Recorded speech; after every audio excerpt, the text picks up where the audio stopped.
ہم اپنا آج کا سبق شروع کرتے ہیں۔ اعوذ باللہ من الشیطان الرجیم، بسم اللہ الرحمن الرحیم۔ 277 ختم ہو چکی ہے اور 278 شروع ہو رہی ہے۔ اعوذ باللہ من الشیطان الرجیم، بسم اللہ الرحمن الرحیم۔ یا ایہا الذین آمنوا، اے ایمان والو، یا ایہا الذین آمنوا، اے ایمان والو، اتقوا اللہ، اللہ سے ڈرو، اللہ کی نافرمانی سے بچو، وذروا، اور چھوڑ دو،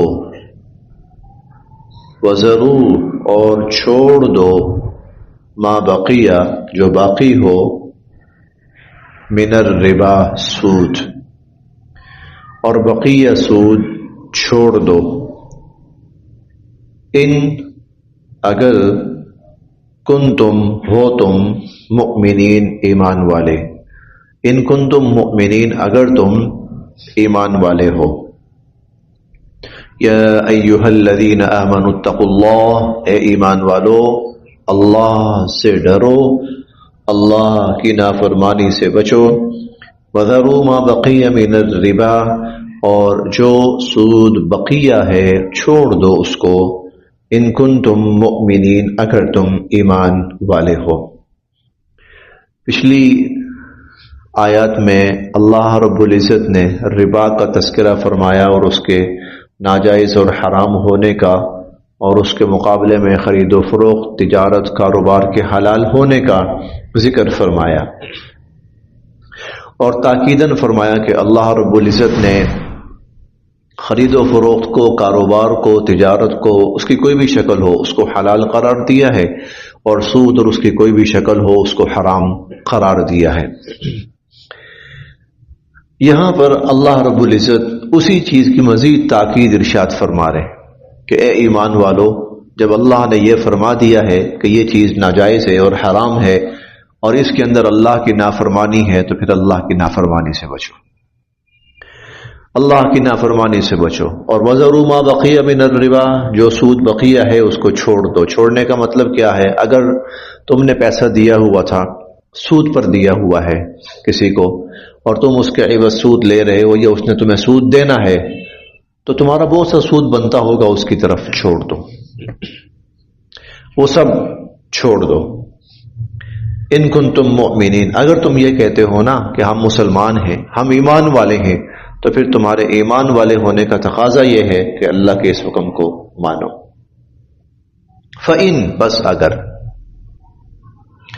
فَإِن، بس اگر، لم، نہیں، تفعلوا، تم ایسا کرتے، فَإِن لَمْ تَفْعَلُوا، پھر اگر تم ایسا نہیں کرتے، یعنی سود کا لین دین نہیں چھوڑتے، یہ سننے کے بعد بھی، یہ سب کچھ معلوم ہونے کے بعد بھی، جیسا کہ ہم نے کل پڑھا تھا، وَمَنْ عَادَ، جو یہ سب کچھ سن کر، جس کے پاس اللہ کی نصیحت پہنچی اور دوبارہ بھی اس نے وہی حرکت کی، تو وہ جہنمی ہیں اور وہ جہنم میں رہیں گے۔ تو فَإِن لَمْ تَفْعَلُوا، پھر اگر تم ایسا نہ کرو، یعنی پھر بھی تم نہیں چھوڑتے، تو فَأْذَنُوا، تو پھر اعلان سن لو، بِحَرْبٍ، جنگ کا، من اللہ، اللہ تعالی کی طرف سے، وَرَسُولِهِ، اور اس کے رسول صلی اللہ علیہ وسلم کی طرف سے۔ فَأْذَنُوا بِحَرْبٍ مِّنَ اللَّهِ وَرَسُولِهِ، تو پھر اللہ اور اس کے رسول صلی اللہ علیہ وسلم کی طرف سے جنگ کا اعلان سن لو، یعنی اللہ اور اللہ کا رسول صلی اللہ علیہ وسلم تمہارے ساتھ جنگ کا اعلان کر رہے ہیں۔ اب تمہاری اللہ کے ساتھ جنگ ہے اور اللہ کے رسول کے ساتھ جنگ ہے، اور ایسی جنگ میں انسان ہمیشہ ناکام رہا ہے، اور اللہ اور اس کے رسول ہی کامیاب رہے۔ فَأْذَنُوا بِحَرْبٍ مِّنَ اللَّهِ، تو پھر جنگ کا اعلان سن لو اللہ سے، وَرَسُولِهِ، اور اس کے رسول صلی اللہ علیہ وسلم سے۔ وَإِن، اور اگر، تم توبہ کر لو، اور اگر تم توبہ کر لیتے ہو، فَلَكُمْ، تو پھر تمہارے لیے ہیں رؤوس اموالکم، رؤوس لفظی معنی ہے سر، اموال مال، تمہارے مالوں کے سر، اور اس سے مراد ہوتا ہے اصل مال، رأس المال بھی جسے کہتے ہیں نا، رأس المال، وہ یہی لفظ ہے رأس المال، جو حضرات تجارتی معاملات سے واقف ہیں تو وہ یہ اصطلاح سنتے ہوں گے، رأس المال، فلکم رؤوس اموالکم، رأس المال کا مطلب ہوتا ہے جو اصل بیسک جو مال ہوتا ہے، اوپر سود چل رہا ہے نا، لیکن اصل جو پیسہ ہے، اصل جو قرض ہے، تو اللہ تعالیٰ فرماتے ہیں وہ تمہارا ہے، جی راس اصل چیز، راس، فلکم رؤوس اموالکم، تو جو راس المال ہے، اصل مال ہے، وہ تمہارا ہے، ہاں، اور اس پر جو سود ہے وہ چھوڑ دو، یہ ہم نے پچھلی آیت میں پڑھا، سود چھوڑ دو، جو اصل مال ہے وہ تمہارا ہے، لا، نہ تو تظلمون، تم ظلم کرو، ولا، اور نہ ہی تظلمون، تمہارے ساتھ ظلم کیا جائے، نہ تم کسی کے ساتھ ظلم کرو اور نہ کوئی تمہارے ساتھ ظلم کرے یا زیادتی کرے، تم سود لو تو پھر تم ظالم ہو، لیکن اگر کوئی اصل مال تمہارا وہ بھی تمہیں نہ دے تو پھر وہ ظالم ہے، پھر تمہارے ساتھ زیادتی ہے، وَإِنْ، اور اگر، کانا، ہو، ذو عسرہ، عسرہ تنگی، ذو والا، وَإِنْ كَانَ ذُو عُسْرَةٍ، اور اگر کوئی تنگی والا ہو، تنگ دست، اور اگر کوئی تنگ دست ہو، فَنَذِرَةٌ، تو اسے مہلت دے دو، إِلَىٰ، تک، مَيْسَرَةٍ، آسانی، تو اسے آسانی تک مہلت دے دو، وَإِنْ كَانَ ذُو عُسْرَةٍ، اور اگر کوئی تنگی والا ہو، فَنَذِرَةٌ إِلَىٰ مَيْسَرَةٍ، تو اسے آسانی تک مہلت دے دو، سہولت تک مہلت دے دو، وَأَنْ، اور یہ کہ تَصَدَّقُوا، تم صدقہ ہی کر دو، خَيْرٌ لَكُمْ، یہ تو بہت ہی بہتر ہے تمہارے لیے، وَأَنْ تَصَدَّقُوا، اور تمہارا صدقہ کر دینا، خَيْرٌ لَكُمْ، یہ تو تمہارے لیے بہت ہی بہتر ہے، اس کا ترجمہ آپ معاف کرنا بھی کر سکتے ہیں، اور اگر تم معاف کر دو اور تمہارا معاف کر دینا یہ تو تمہارے لیے بہت ہی بہتر ہے، ان کنتم تعلمون، اگر تم اس بات کو جان لو۔ اس آیت کا تعلق ہے قرض کے ساتھ، قرض کی اس شکل کے ساتھ کہ اگر کوئی شخص، اور اس کے ساتھ ہی آگے پھر قرض کے احکام شروع ہو رہے ہیں، اگلی آیت جو 282 آیت ہے، آیت نمبر 282 شروع ہو رہی ہے آگے، وہ ہے ہی قرض سے متعلق۔ اگر کسی شخص نے قرض لیا تو قرض کے لیے اسلام کا حکم طریقہ یہ ہے کہ اس کے لیے ٹائم فکس ہونا چاہیے، ٹائم متعین ہونا چاہیے، اتنے وقت تک میں واپس کروں گا۔ جب وہ ٹائم پورا ہو رہا ہے تو جس شخص نے قرض واپس کرنا ہے تو وہ کسی پریشانی میں مبتلا ہے اور اس کے لیے قرض واپس کرنا مشکل ہے اس دورانیے میں، تو اگر وہ مہلت مانگے تو اللہ تعالیٰ فرماتے ہیں اس کو مہلت دے دو،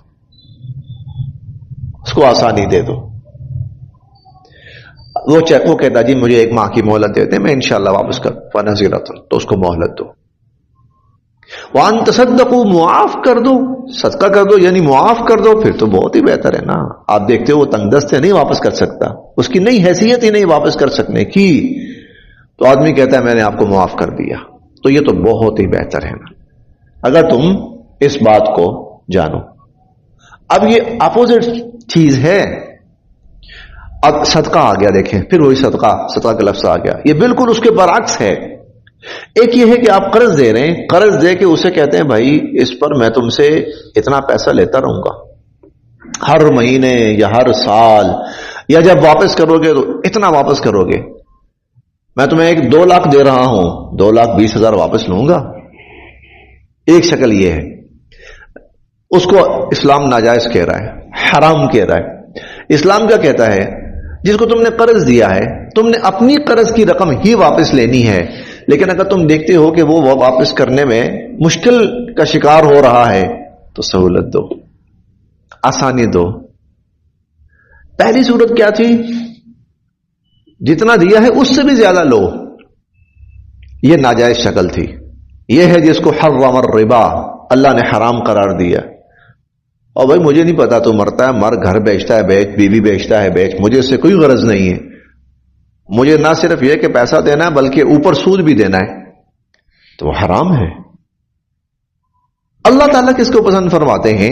تم نے دیا ہے، تم دیکھتے ہو کہ اس کے لیے واپسی مشکل ہو رہی ہے، اس کو نرمی کا معاملہ کرو، آسانی کا معاملہ کرو۔ وَأَن تَصَدَّقُوا، اور اگر تم اس کو معاف ہی کر دو، نہیں دے سکتا نا، غریب بیچارہ بالکل ہی حالات ماڑے، نقصان ہو گیا اس کا، معاف ہی کر دو، خیر لکم، یہ تو بہت ہی بہتر ہے تمہارے لیے، ان کنتم تعلمون، اگر تم اس بات کو جانو۔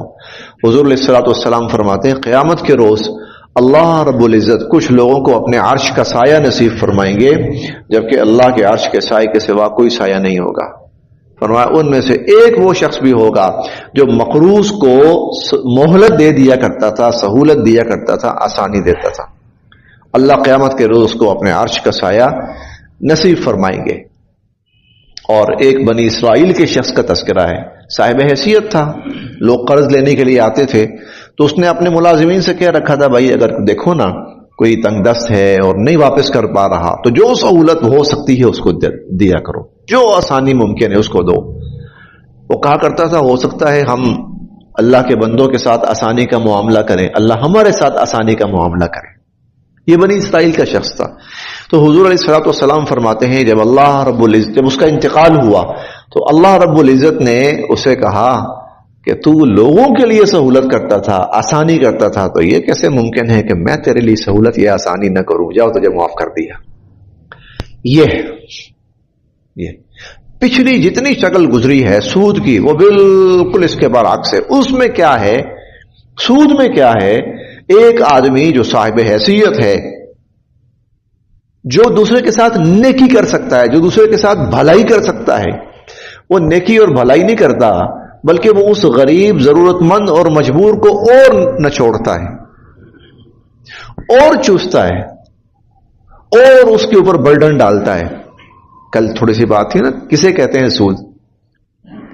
یہی تو ہے، یعنی ایک ضرورت مند اس کے پاس آتا ہے اور وہ اس ضرورت مند کی ضرورت پوری کرنے کے بجائے اس سے فائدہ اٹھاتا ہے، اس کی مجبوری سے نفع اٹھاتا ہے، اس کی ضرورت، اس کی مجبوری سے نفع اٹھاتا ہے۔ اور یہ نفع صرف یہ نہیں ہے کہ 4 پیسے مجھے دو، کئی دفعہ اس کے پیچھے گھر بکتے ہیں، کئی دفعہ عزتیں لوٹتی ہیں۔ اللہ مجھے معاف فرمائے اگر میں غلط ہوں اس بات پر کہ ایسے ظالم لوگ کئی دفعہ بیچارے مقروض کے گھر کی عورتیں تک اٹھا لیتے ہیں۔ جی یہ بہت آج بھی دنیا میں بہت بڑے پیمانے پر یہ ظلم ہو رہا ہے۔ بچیاں اٹھا لیتے ہیں، گھر کی عورتیں اٹھا لیتے ہیں، ہمیں چاہیے پیسہ، اس لیے حرام قرار دیا۔ اللہ تعالیٰ اس ظلم کو کیسے پسند فرمائے؟ ہم نے کل یہ پڑھا تھا، یہ دیکھیے واللہ لا يحب كل کفار نسیم، ایسے بدبختوں کو اللہ پسند فرمائیں گے جو مجبور کی مجبوری سے فائدہ اٹھائیں، جو اس کے اوپر اور بوجھ لا دیں، جو اس کو اور مشکل میں ڈالیں، جو اس کو اور نچوڑیں۔ واللہ لا يحب كل کفار نسیم، ایسے کسی ظالم کو، ایسے کسی گناہگار کو اللہ کبھی پسند نہیں فرماتے۔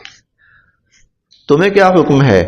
وَإِن كَانَ ذُو عُسْرَةٍ، اگر کوئی تنگ دست ہے، فَنَذِرَةٌ، اسی لیے اس چیز کی وجہ سے، ایسی صورت کی وجہ سے معاشروں کے اندر 2 چیزیں بڑی نمایاں ہوتی ہیں۔ ایک تو جس کے پاس پہلے ہی پیسہ ہے نا وہ اور امیر ہوتا جاتا ہے، نمبر 1، اور جس کے پاس نہیں ہے نا وہ اور غریب ہوتا جاتا ہے۔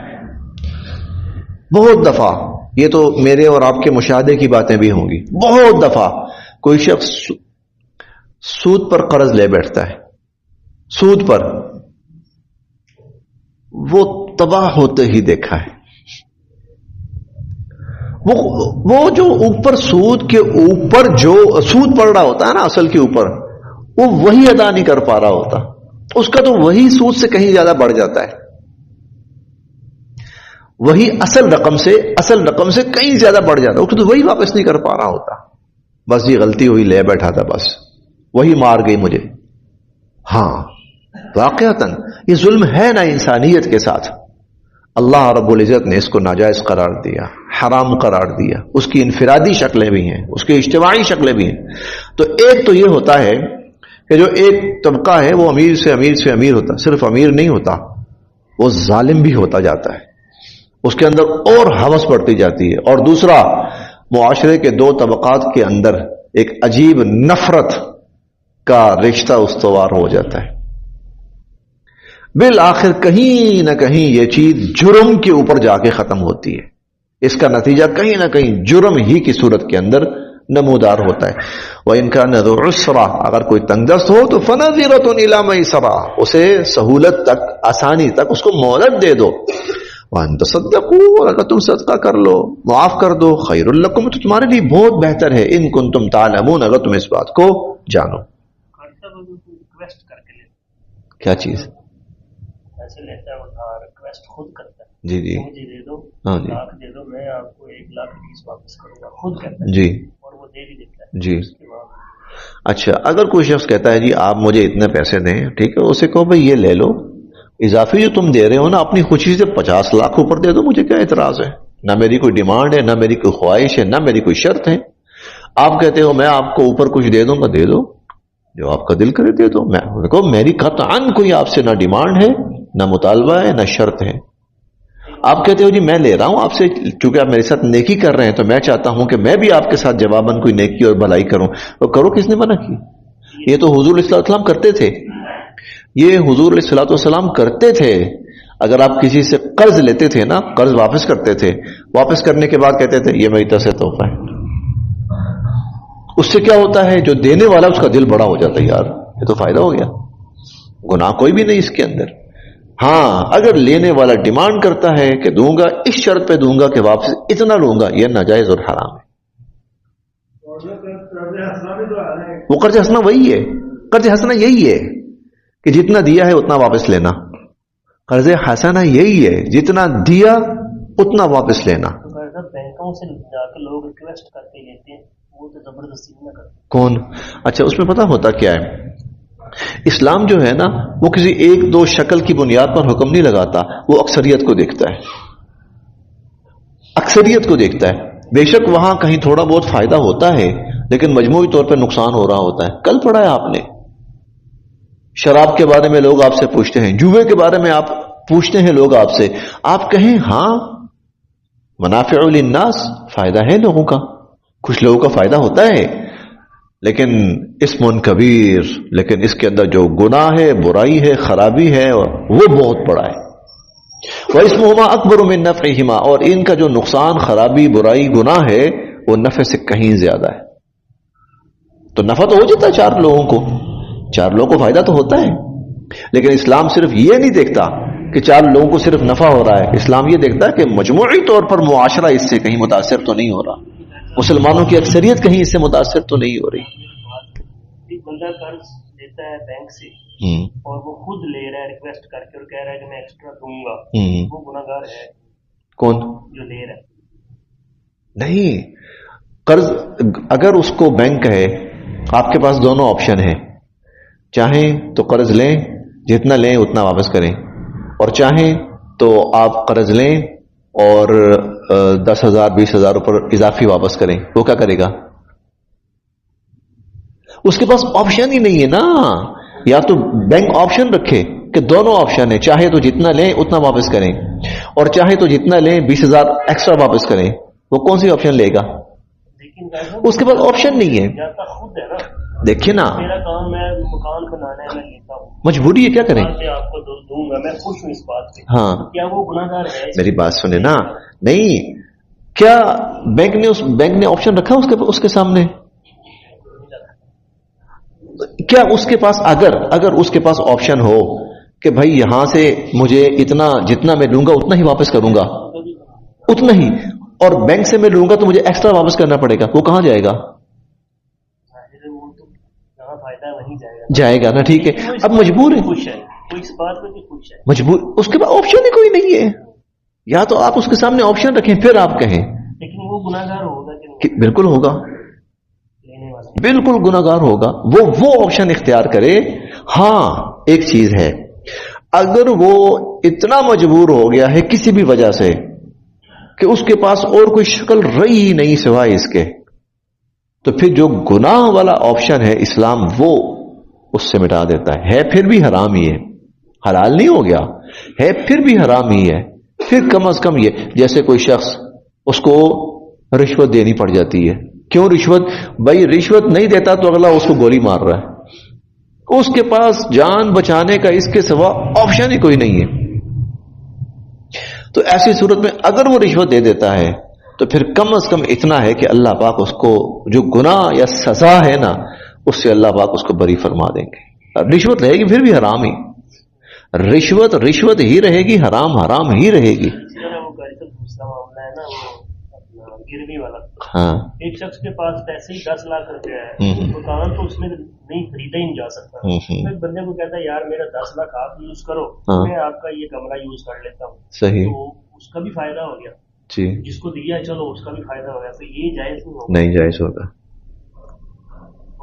پھر ورنہ اس کو دیکھیں نا، ایک میں پھر وہی بات کہہ رہا ہوں، اسلام صرف ایک دو بندے کو نہیں دیکھتا.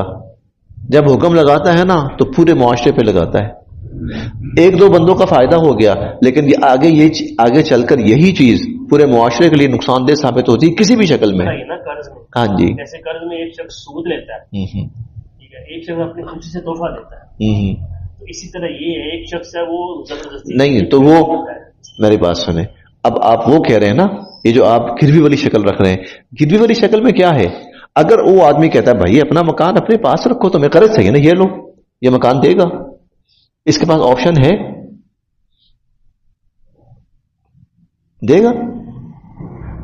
مطلب وہ تو اس کی مجبوری لیکن یہ ہے کہ میں کرایہ بچا لوں اپنا، میں 2 کمرے لے لوں، وہ میرے پیسے یوز کرے، میں اس کے کمرے میں رہ لوں. چلیں دیکھیں میری بات سن، اس کو جائز شکل دے دیں آپ. جائز شکل یہ ہے کہ ایڈوانس دیا جاتا ہے نا، ٹھیک ہے، وہ ایڈوانس جو ہے وہ 9 لاکھ دے دے اور کرایہ 1000 رکھ لے. جائز شکل ہے، جائز شکل اختیار کر لے. اس میں یہ بھی، اس کا بھی فائدہ ہو گیا اس کا بھی فائدہ ہو گیا. اسلام نے جو شکل دی ہے نا اس کو بگاڑا نہ جائے. آج یہ چیز معاشرے کے اندر، اچھا ہم صرف یہ دیکھتے ہیں 4 پیسے بچے 4 پیسے آئے، نہیں، اسلام یہ دیکھتا ہے اس سے لوگوں کی اخلاقیات پہ کیا اثر پڑ رہا ہے. آپ جا کے دیکھیں یہ چیزیں جو لوگ یہ کام کرتے ہیں، آپ صرف ان کی اخلاقیات جا کے دیکھیں، آپ کہیں گے اسلام ٹھیک کہتا ہے کہ یہ حرام ہے. اسلام یہ بھی دیکھتا ہے اس سے ان کی عبادات پہ کیا اثر پڑتا ہے. اب یعنی ایک شخص بے لباس ہو کے باہر نکل جائے، وہ کہے میری مرضی. اسلام صرف اس کو یہ نہیں کہے گا تیری مرضی، اسلام یہ دیکھے گا کہ اس کی وجہ سے معاشرہ اور لوگوں کے اوپر کیا اثرات مرتب ہوں گے. ایک شخص کہتا ہے یار مجھے اس میں فائدہ ہے بس، اسلام کہتا ہے نہیں، تو صرف اکیلا نہیں، یہ پورا معاشرہ ہے، پورا معاشرہ اس سے کیا سبق لے گا. اس لیے بہت سے مواقع پر اسلام بہت سی جائز چیزوں کو بھی ناجائز کر دیتا ہے. نہیں بھائی نہیں کرنا، حرام کر دیتا بہت سی جگہوں پر. کیوں؟ معاشرے کے اوپر اس کا نیگیٹو امپیکٹ پڑے گا. بہت ساری چیزیں، ہم تو صرف 4 پیسے دیکھ رہے ہیں نا، اس کو 4 پیسے مل گئے، مجھے 4 پیسے کم آ گئے، اس کو نہیں. اسلام 4 پیسے کو بالکل آخری مرحلے میں رکھتا ہے. انسان کا ایمان تو خراب نہیں ہوگا، انسان کا عقیدہ، بہت سی چیزیں ایسی ہیں، بہت سی چیزیں آپ کھائیں کچھ بھی نہیں، بالکل ٹھیک ہے، صاف ہے، لیکن اسلام سمجھتا ہے کہ وہ آپ کی صحت کو نقصان دیں گی. اسلام کہتا ہے نہیں کھانی. بہت سے جانور اسلام نے حرام کیے ہیں. کیوں؟ اگر آپ ان جانوروں کو کھائیں گے، ان کا گوشت کھائیں گے، تو اس سے آپ کے اوپر اخلاقی طور پر بڑا غلط اثر پڑے گا.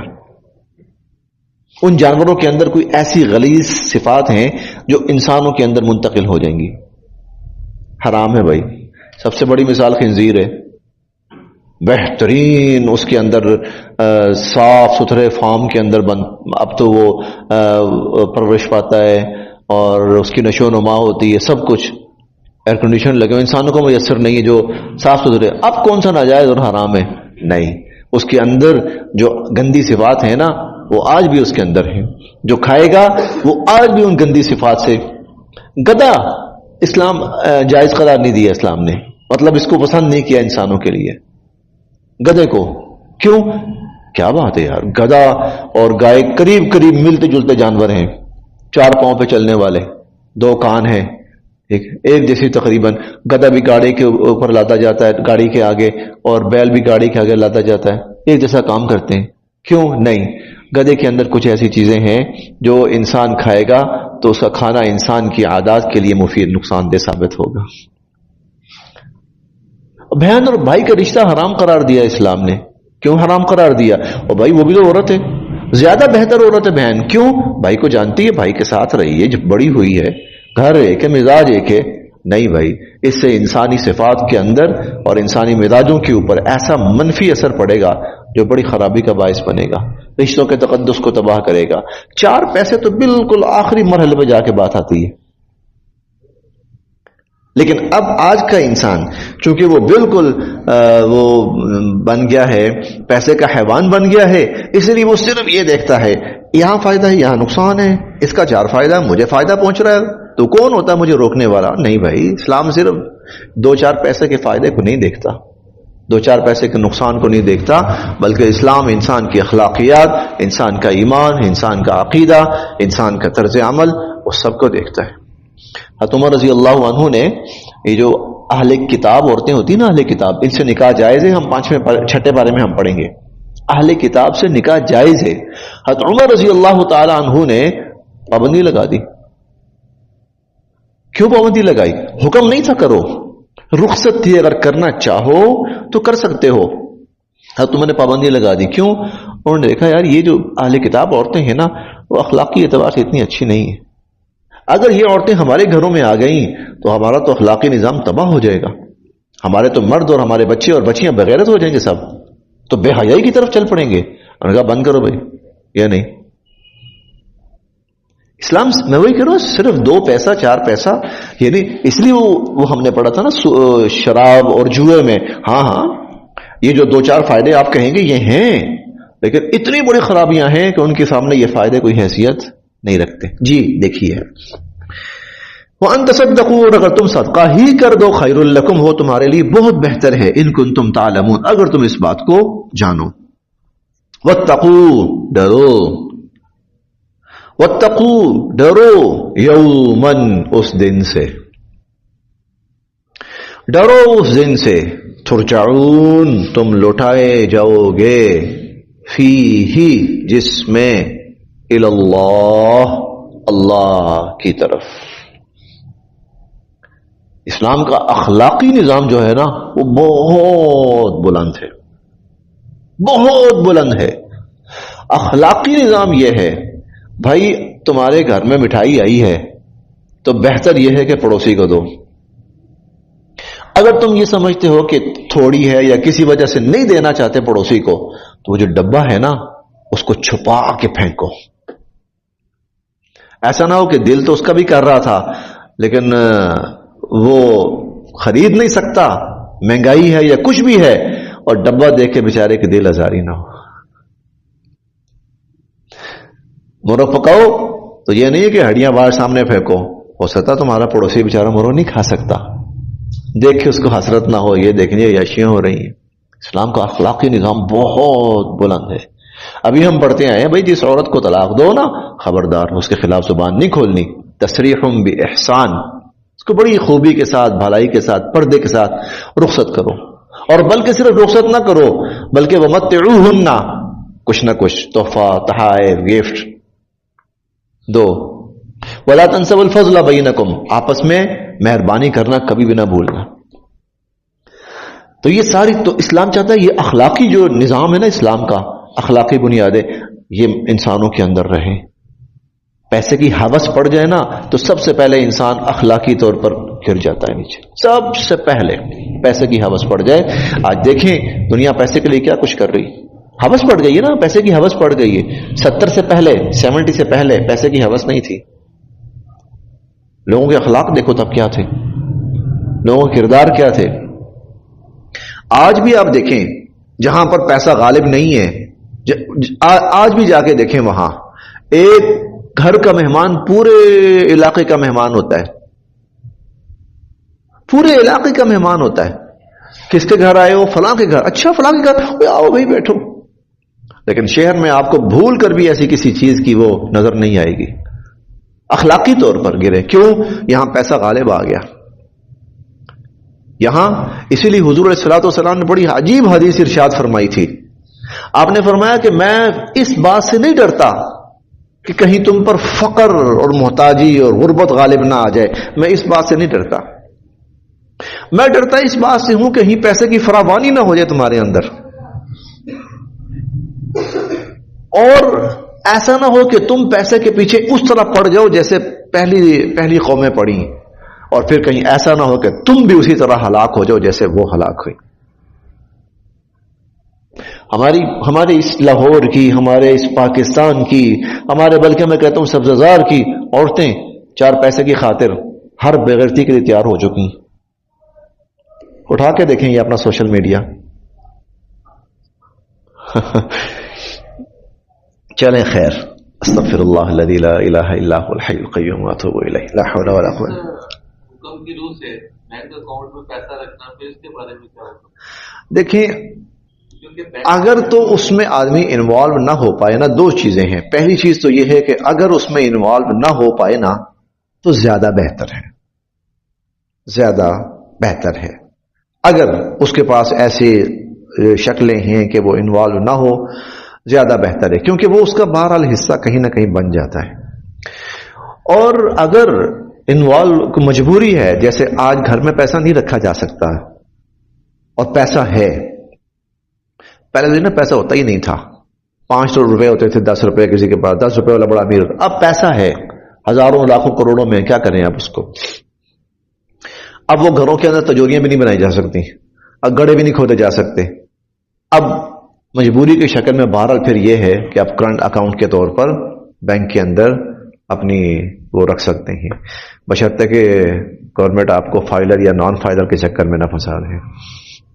وہ پیسے اگر آپ کرنٹ اکاؤنٹ میں رکھتے ہیں سیونگ، انہوں نے بینک نے تو اپنے پرپز کے لیے یوز کرنے کے، جی اس میں نا، جی انڈائریکٹلی تو پھر آپ بھی مال ہو گئے. جی انڈائریکٹلی ہوئے نا، انڈائریکٹلی ہوئے، لیکن مجبوری کے تحت تو پھر اسلام اس کی گنجائش دے دیتا ہے، چلو کوئی بات نہیں. پہلی بات. دوسری بات کہ اب بڑی حد تک جو اصلاحات ہوئی ہیں پچھلے کافی عرصے میں، اب بینک جو ہیں 80% تک بینک جو ہیں وہ اسلامائزیشن کی طرف مائل ہو چکے ہیں، اور بعض بینک تو 100% جو ہے وہ حرام سے پاک ہو چکے ہیں. میں اس کو اسلامی نہیں کہوں گا، لیکن حرام سے پاک ہو چکے، حرام سے نا پاک ہو چکے ہیں. دیکھیں انسان کی باڈی میں نا انفیکشن ہو جاتا ہے، پوری باڈی خراب ہو گئی، باڈی تو ٹھیک ہے، باڈی تو بڑی ٹھیک ہے، لیکن انفیکشن نے کیا کیا؟ پوری باڈی کو خراب کر دیا. اسی طرح یہ جو معاشی نظام ہے نا، اس میں بھی انفیکشن ہوا ہے. انفیکشن کیا تھا کہ کفر نے وہ نظام بنایا اپنی کچھ فائدے سامنے رکھ کر، اور وہی نظام پوری امت مسلمہ کو دیا کہ وہ بھی اپنائے. اب یہ جو پچھلے کچھ عرصے میں کوشش ہوئی ہے، وہ پتہ کیا ہوئی ہے؟ وہ جو کفر کا حرام امپیکٹ شامل ہوا ہے نا، اس کو نکالا جائے تاکہ کم از کم حرام ختم ہو جائے. اب جو اسلامی بینک ہے نا، ان میں اگر آپ کرنٹ اکاؤنٹ میں جاتے ہیں، بلکہ بڑی حد تک مفتی تقی عثمانی صاحب کا یہ فتویٰ ہے، ریٹن بھی ہے، وربلی بھی ہے، ابھی پیچھے بھی ان کا انٹرویو ہوا تھا. انہوں نے اسلامی جو پاکستانی بینک ہے، انہوں نے کہا اس میں اگر آپ سیونگ اکاؤنٹ رکھتے ہیں تو وہ بھی حلال ہے. کیوں؟ کہ حرام جو چیزیں تھیں وہ ہم نے نکال دی اس کے اندر سے بڑی حد تک. اور یہ 2028 کی جو بات ہوئی ہے، میں تو صبح شام دعا کرتا ہوں اللہ کرے کہ یہ 100% ہو جائے. اگر وہ خرابیاں، اصل چیز خرابیاں ہیں، اصل چیز معاشی نظام غلط نہیں، خراب نہیں ہے، معاشی نظام ٹھیک ہوتا ہے، دنیا دیتی ہے، اسلام نے بھی دیا ہے، لیکن اس کے اندر جو کفر کی طرف سے جو سسٹم بنائے گئے اور ہم نے وہی اڈاپٹ کیے. مجھے 100% میں بات نہیں کہہ رہا، لیکن بڑی حد تک افغانستان نے کیا کیا ہے، انہوں نے تمام بڑے بینکوں کی برانچیں کھولی ہیں، لیکن سسٹم اپنا دیا ہے. ان کا سسٹم ہمارا، میں ہو سکتا ہے اس کی پوری ڈیٹیل میں میرے پاس نہیں ہے، لیکن جہاں تک میں نے سنا ہے بڑی حد تک انہوں نے کہا سسٹم ہمارا ہوگا.